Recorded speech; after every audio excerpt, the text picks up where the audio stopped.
So this is my new Authenticator, which will generate a random code every time I try to log in. You just have to press the button and some random number comes up, which you have to type in as soon as you log in.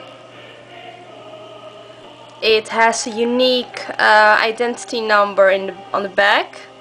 I'm covering it right now. On the Blizzard website you can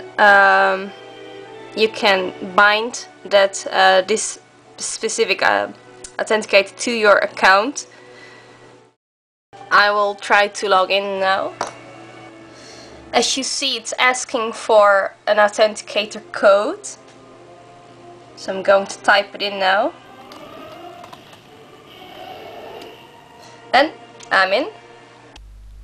With the Blizzard Authenticator comes a small pet that will bind to your account.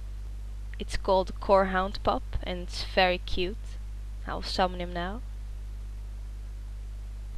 If you value your gear and money, you should really get one of these, because it will ensure you that your characters will always be safe. Well, so much for a short video. See you around, and be sure to watch some of my other videos as well.